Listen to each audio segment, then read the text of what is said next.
Attention all personnel. Incoming podcast. This is MASH Matters.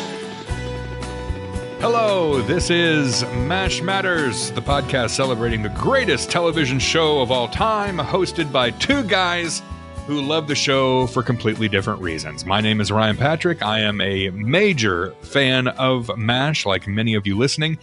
And my partner in crime is the man who slinged the hash there in the mess tent, Mr. Jeff Maxwell. Hello, Jeff. Wouldn't it be slung? Would it be slung or was it slinged? Slang. It's slang. You slang it? I slanged the hash. I slanged the swill. I slung it. You're a swill slinger. A swill slinger. You are a swill slinger, pal. Yeah. I think that works. We need to get t-shirts, like swill slinger t-shirts. Yeah. Sounds like a cowboy star. Here is swill slinger. I don't know. What are we doing? We are now 38 seconds into this and it's already off the rails. How about that? I think that might be a new record for us. I think so. Hey, I tell you what, though, this has been exciting because we just released the Loretta Swit interview and the feedback has been overwhelming. Thunderous online applause for our friend Loretta Swit. And so many people have been so impacted by what she did as in portrayal of the nurse, and people have gone into nursing in the medical field just because of her activity on the show and how she portrayed that character and how she behaved. I think that's just stunning that a television show and a character can have such a massive influence over so many people. And it's not just, oh gosh, I did so-and-so. These people changed their lives. I mean, they went into serious careers. Yeah. It really affected their own lives, their family's life and everything. It was stunning. She's a wonderful person, and it is correct that she has that influence because she's a terrific woman and a terrific person, and it's just it's wonderful to hear the response. Yeah, it's great, and really, it does matter to these people. You know, every time we have somebody on the show, and then afterwards they see the feedback and see your comments and your love, it really does touch them. So just know that they're seeing it and they're feeling the love. So Jeff, you know, before Loretta, we had the big episode 28, and then before that we had season 3 recap. So we haven't had one of those episodes where we answer a lot of questions in a while. And in the meantime, we've had approximately 72,425 new questions come in. That's an approximation, give or take a few. Okay. All right. Well, we have time for those, don't we? Yes. So we're going to just crank through some of these messages and these questions, and we have some more voicemails. I think we'll just call this Ask Igor, because this is going to be asking you a lot of questions that came in here. But before we do that, we had a couple of really just nice messages come in. One of them is from Anita Jones, and she said, I just wanted to let you know, not only the people I know at my gym think I'm totally mad, but now people I don't know on a coach think I'm mad as well. You two just make me laugh out loud. Oh, my goodness. So I'm sorry, Anita, that we are causing you to get dirty looks on the coach and at the gym. We will try our hardest not to make you laugh out loud anymore. It's hard to pump iron when you're going, so that could be dangerous, actually. You laughing at the gym. Yeah, when you're deadlifting, you could flop right over. Exactly. Thank you, Anita. That was very nice of you. Thank you. Very sweet. And by the way, Trina Conrad says, hi, Jeff and Ryan. I recently found out about your podcast due to a link on Reddit. I had read it for a while, but I got an ointment and it went right away. So after listening to episode 27, I then binge listened to the rest of the podcast on your website. Thank you. The interviews as well as the stories from Jeff has been so enjoyable, as I love to learn about behind the curtains. I followed you on Facebook, Twitter, and bookmarked the website. Cool. Thank you. You two remind me of BJ and Hawkeye in regards to how you interact with each other. You really come across as great friends.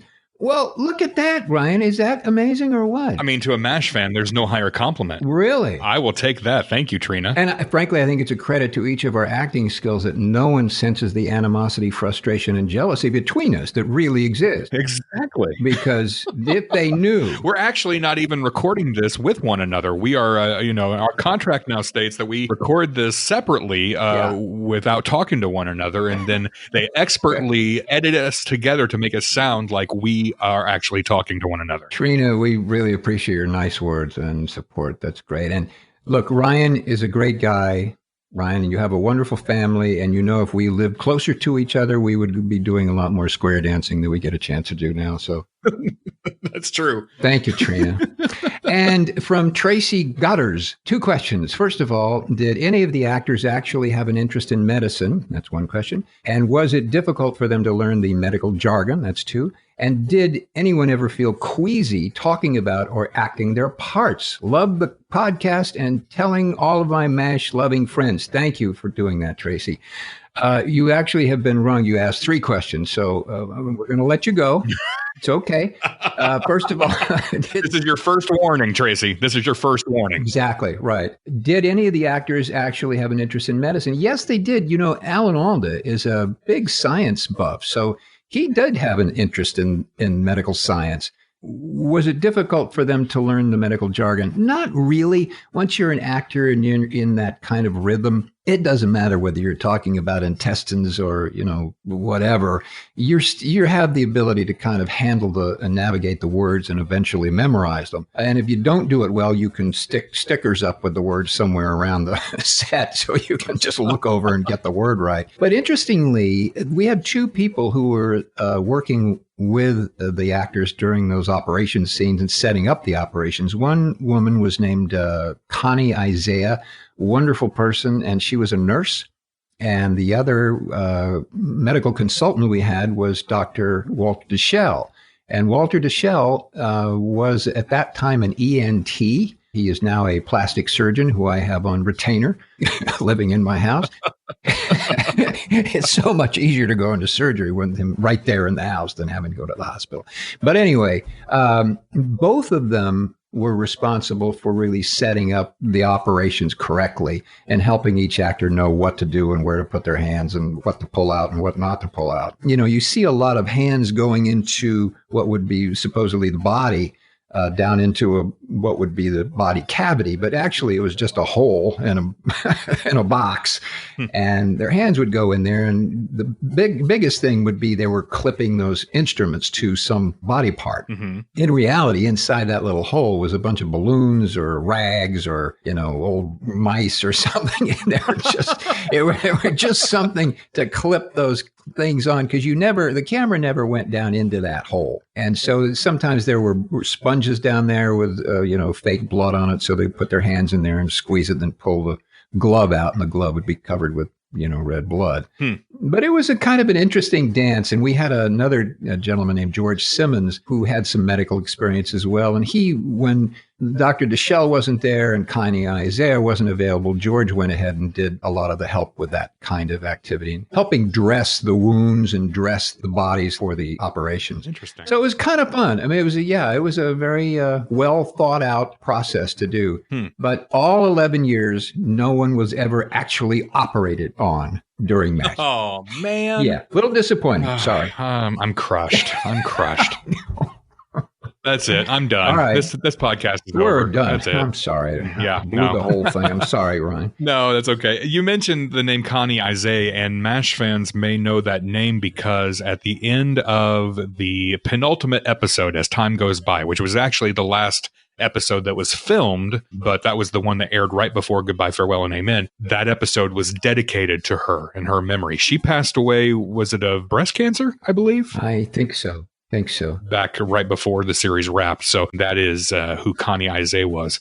Craig Wilson, he sent in a message and said, "Hey, Jeff and Ryan, we were talking between ourselves on the All Things MASH Facebook group about the MASH Ranch site and how it was so small for all the characters on the show. We wondered if there was an area off screen that the cast and crew had. Can you confirm this and just what or where it was? From the bits and pieces, I understand there was no phone and the toilets were an issue. Were there limitations of what they could provide, or was it just because of the budget?" Well, toilets are always an issue, aren't they?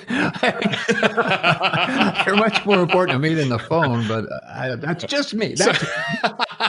So when on the ranch, at the MASH Ranch, the Fox Ranch, where did you hang out? Was there an area off screen, or did you have trailers, or where did you hang out when you weren't filming? I hung out in the toilet the longest I could. People came in and, Jeff, get out of the darn toilet, will you? That was the issue, yeah. Actually, they put the phone in the toilet, right? That was the problem. And Wayne Rogers was always in there on the phone in the toilet. Buying and selling stock. Yeah, that's what he did in the toilet. Well, okay. Oh, there's a lot of stuff now. Let me see if my brain can remember that area. Okay, yes. Okay, so you have the camp, all the swamp and the mess tent and all the stuff. Over where Rosie's was, up to the left of Rosie, that was a road that went up, and you could go left or you could go right. And if you went right, you kind of turned a corner and went around a bunch of trees. And that wasn't visible. They didn't shoot that direction too much, but you could see that if you looked hard enough. But around those trees, that's where all the trailers were. And that's where the, quote, dressing rooms were. And the dressing rooms they're not posh.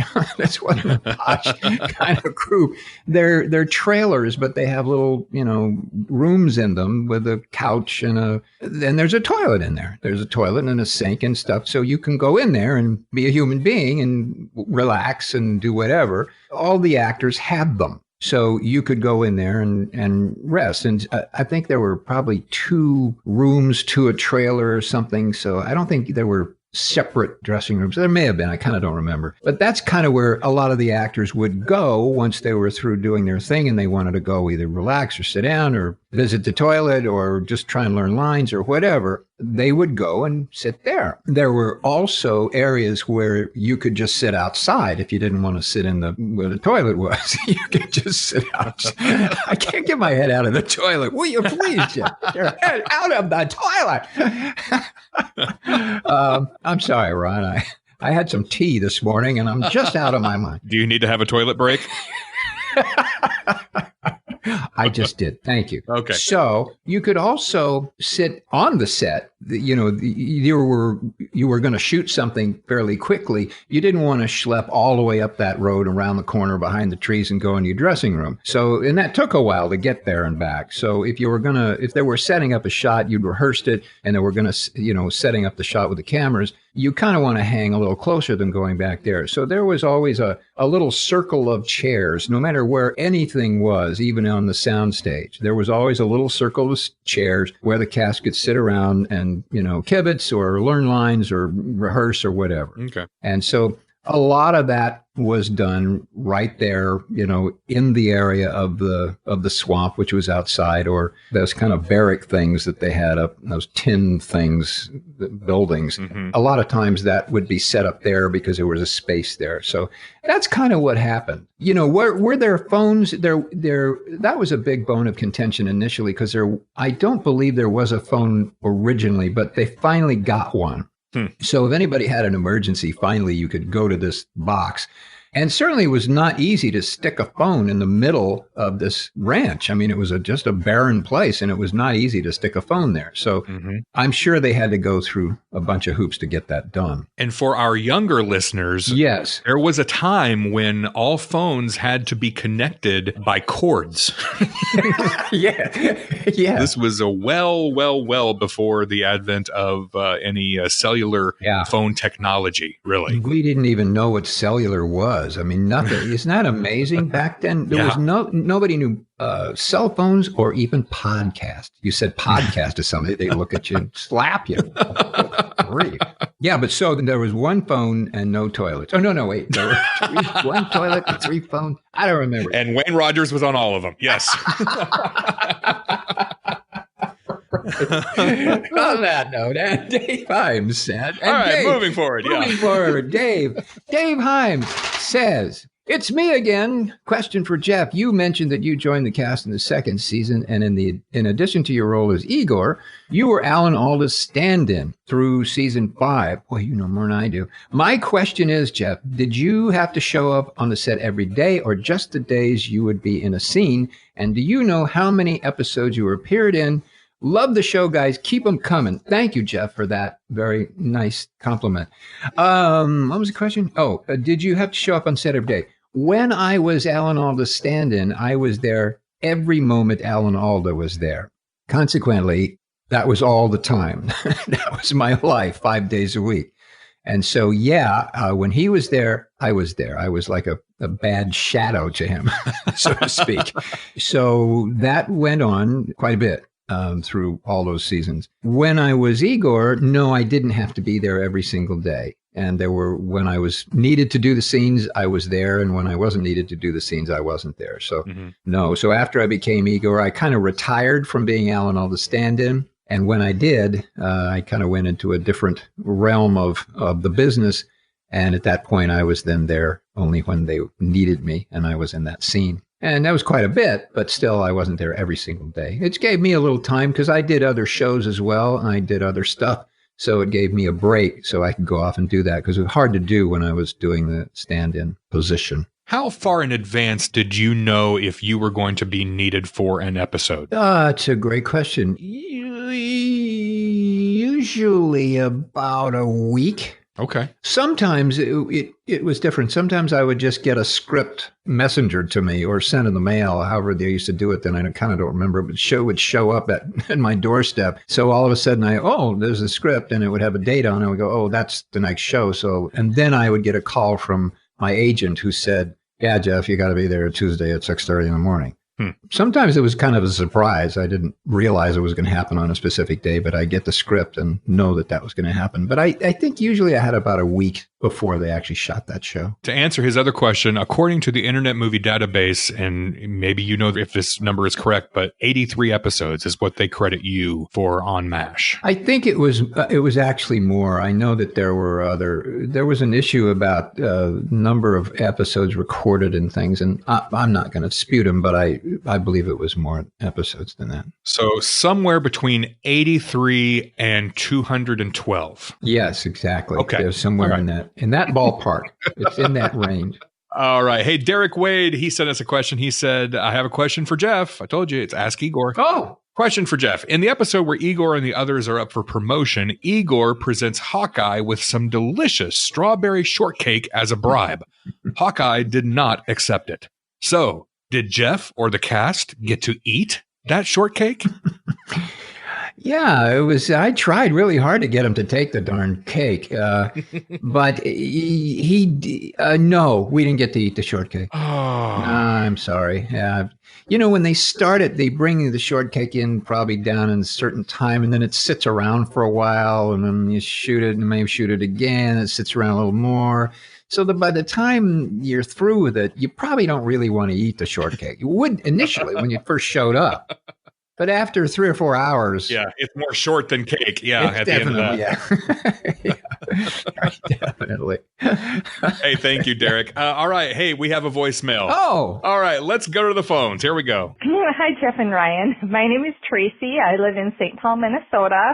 And I wanted to thank you for a great podcast. I listen when I'm at the gym, and it really makes the time fly by. So it's perfect for that.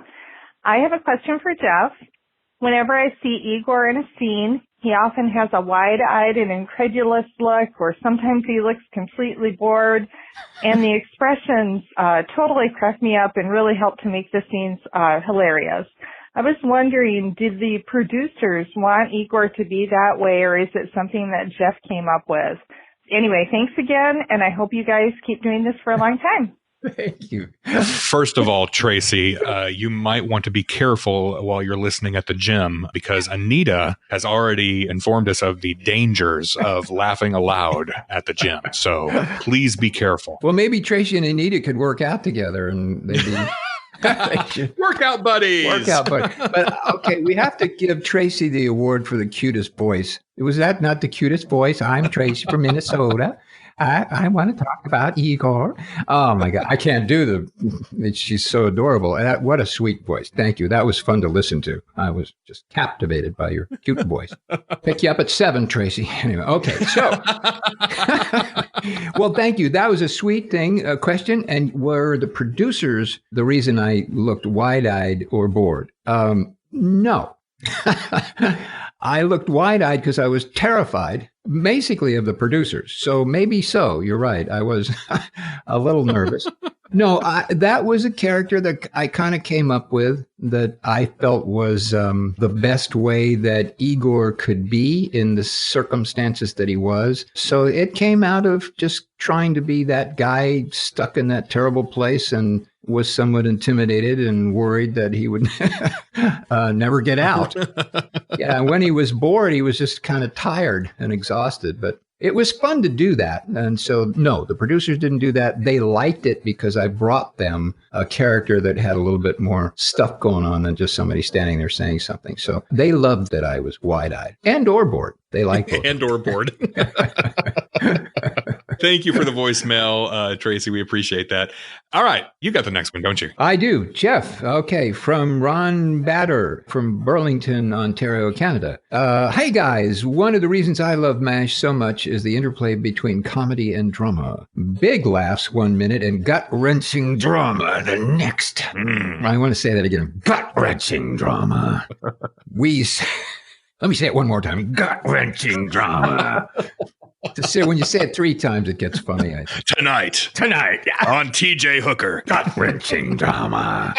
We saw this throughout the entire run of the series. My question relates specifically to Jeff. Well, thank you. Ask Igor. Ask Igor. Ding, ding, ding, ding, ding. Most of the time he appears, he is in a comedic scene, and he always delivers the laughs. I recently watched Bottoms Up from season 9. As you may recall, we discovered that Margaret's friend, Captain Helen Whitfield, played by Gail Strickland, is an alcoholic, despite her best efforts to conceal that fact.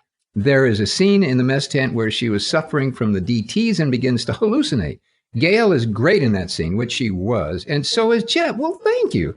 You really get a sense of the confusion Igor is feeling. Is there anything you can share about that scene? Did you prepare any differently for that or any other dramatic scene? No. Okay, next. Right. No, again, when you're in a scene and you're doing the thing, you're kind of being who you are in that moment. Mm-hmm. And Igor was always kind of confused. And so whatever happened, he just responded to what he was seeing. Right. And when she did what she did, it was a shock to him and he kind of didn't know what to do. And it was very confusing. And so, I just kind of acted that way and was confused and didn't know what to do. Right. So, yeah, you're acting genuine to the situation. And plus, you are a smart performer in that you know when to be funny and when not to be funny. And that was a scene where you're not supposed to be funny. And if Igor came in trying to be funny in that scene, it would totally distract from the purpose of that scene, which was a very heavy, dramatic scene. And so here comes goofy Igor being goofy. Yeah. Would not have worked there. And you recognize that as an actor. And at that point, had I done that, then the producers would have talked to me very severely about the head and neck. Right. Yeah. Don't do that, Jeff. You're not supposed to be funny, you idiot. Why were you wearing the arrow through your head in that scene, Jeff? I thought the clown nose was a bit much. Yeah. But I remember that. I remember that scene, and she was really good. She was really freaking out, mm-hmm. And it was very dramatic. It really was. I mean, I remember getting chills when I watched it and was being there, and I'm thinking about it now. I get chills because she was really terrific. It was a good, very good moment. And if you can't remember that scene, here it is, right here. Wait a minute. What is this? Our own version of beef stew, man. It looks awful. No more than usual. It's got things in it. Ah! You let me go! Get off! Calm down! Don't touch me! Get away! Ah! What is it? What's the matter? They're everywhere! They're everywhere! Stop it! They're everywhere! Kelly, formaldehyde, 5 cc's. What's with her? She's nuts. No, she's not. She's got the DTs. She didn't seem drunk. You don't get them when you're drunk. You get them when you're drying out. You were so funny in that, Jeff. Some of your best comedic work right there. We have to make choices as an actor, and I just thought, All right. From Dustin Wild, he says, I am watching. I'm sorry, excuse me. I don't mean to interrupt you, but I'm going to change my name to Dustin Wild. Is that a name or what? I wonder if he is a swill slinger. And Following TJ Hooker tonight, Dustin Wilde's Will Slinger. Dustin Wilde. That's a great showbiz name, Dustin. You got to come to Hollywood. You get in it. Ryan and I will get you. We'll manage you. We'll make you famous. Stick with us, kid. We'll make you famous.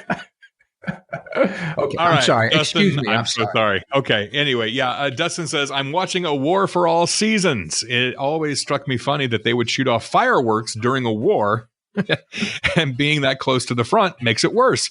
Wouldn't you think the enemy would think it's an attack and fire on the area, or at least give them something to shoot at? Yeah. On another point, Igor, I still can't believe you creamed the corn, you ninny.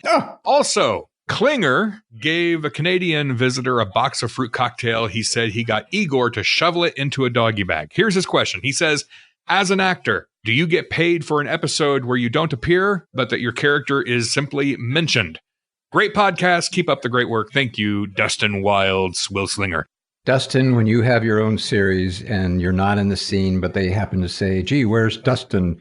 You're not going to get a penny, not a centavo, nothing, not a franc, no, nothing. You're nothing.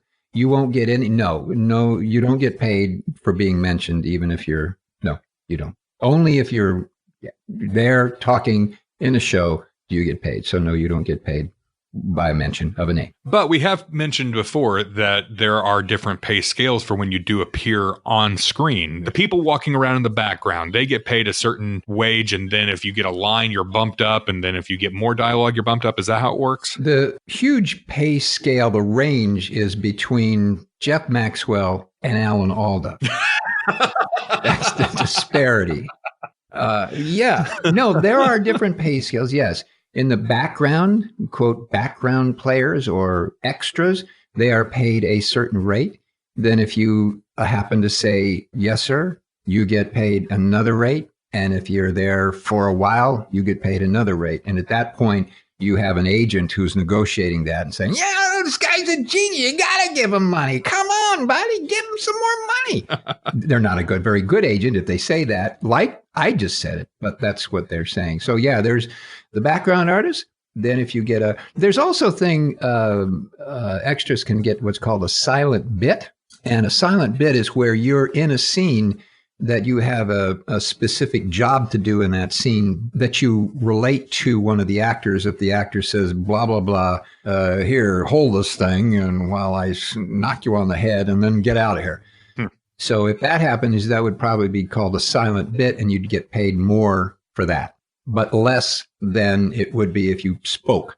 So there's a little in between. I think at least that was the way it was back in the olden days when I was doing the show. whether that pay scale is identical now, I don't know, but that would be it. So I think the studio is still paying people to be silent. Yeah, I think so. Yes. Maybe not for the same reasons, but yes, I think there are many silent bit payments being paid out there. Yeah. Okay, from Deanna Cantrell. Doesn't she sound like a showgirl? And now, direct from the Lido di Perry, Deanna Cantrell and her feather boa. I'm not touching that one. That's all you, Jeff. If you're lucky, Dustin, we'll introduce you to Deanna Cantrell. Hey, Ryan and Jeff, just wanted to extend a huge thank you for doing this podcast. Aw, isn't that nice? That is really, thank you. Yes. I have been avidly watching the show since the 80s. You must be tired. And every day, my fiance, Jason, and I look forward to watching the reruns on various channels after work. Also, I really enjoy listening to your podcast while at work. Makes me smile when I listen. Oh, that's very nice. I hope she doesn't work at a gym. So here's my question that both my fiance and I have been curious about that we heard in regards to Gary Berghoff. Uh-oh, I bet I know what this is about.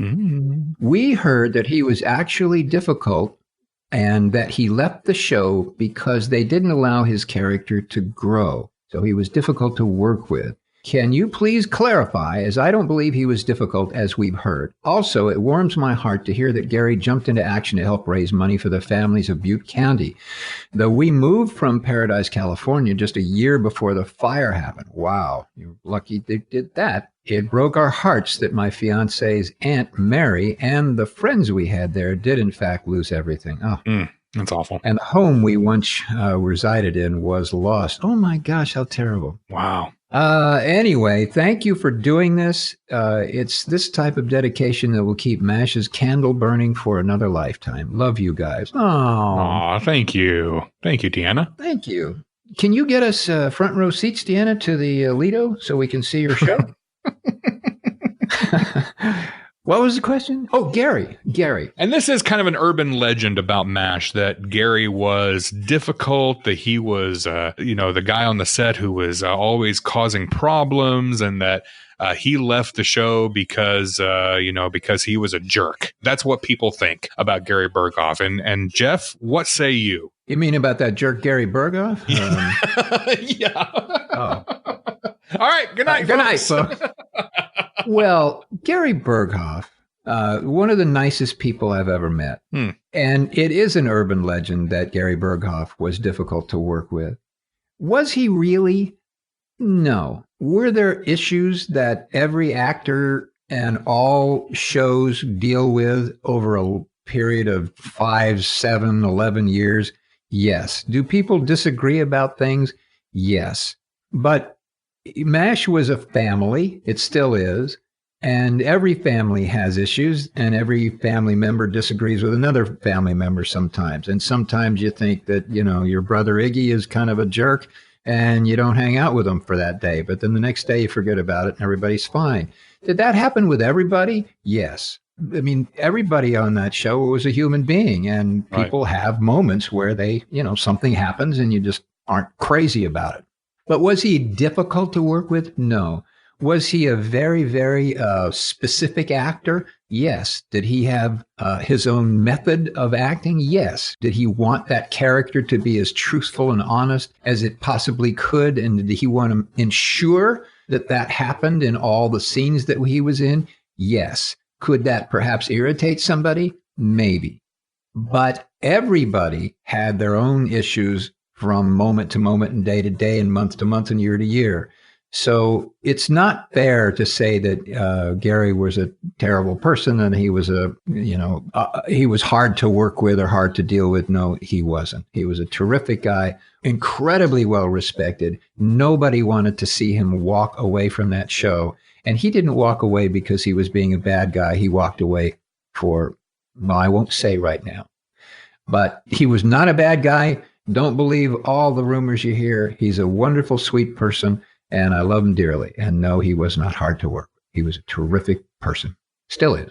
I'm sorry, if you have worked anywhere for 11 years and you did not have somebody that you worked with who did something every now and then that bothered you or said something to you one time that may have rubbed you the wrong way, well, guess what? You are blessed or you're lying. Yeah, right. Yeah, it's going to happen, obviously. And the reason that Jeff is not saying the reason that Gary left is because we want Gary to tell you why he left.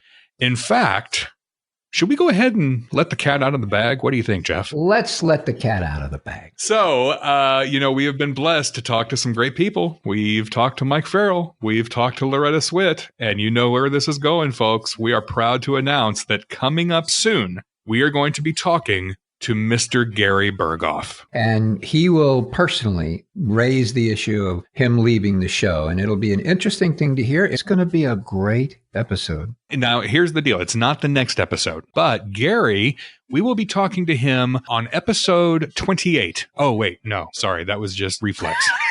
We talked about episode 28 so often that's just my default episode to say anymore. No, we are going to be talking with Gary on episode 35. All right. Now, for reference, this is episode 31. So you have a few more episodes to go. before you hear from Gary Burkhoff. So it's going to be exciting to hear from Gary. You're going to love him as much as I do. And he's going to reveal a whole bunch of stuff. So stay tuned. You're going to love it. Yes. And that does it for episode 31. Keep those letters and emails and voicemails coming. You can always get in touch with us here at MASH Matters. You can find us on Twitter. You can find us on Facebook. You can find us on YouTube. Subscribe to us, listen to us, download, and please go leave a review as well. If you listen to us on Apple Podcasts, please go leave a 5-star review and even write us a little review. We'd love to hear from you. And if you would like to call and leave a voicemail, you can do that at 513-436-4077. Just keep those voicemails under 3 minutes. And you can email us at mashmatterspodcast@gmail.com. Well, I am going to run out and see if I can find a toilet. So great talking with you, Ryan. Great talking with you, Jeff. We'll see you next time. And until then, here's looking up your old address.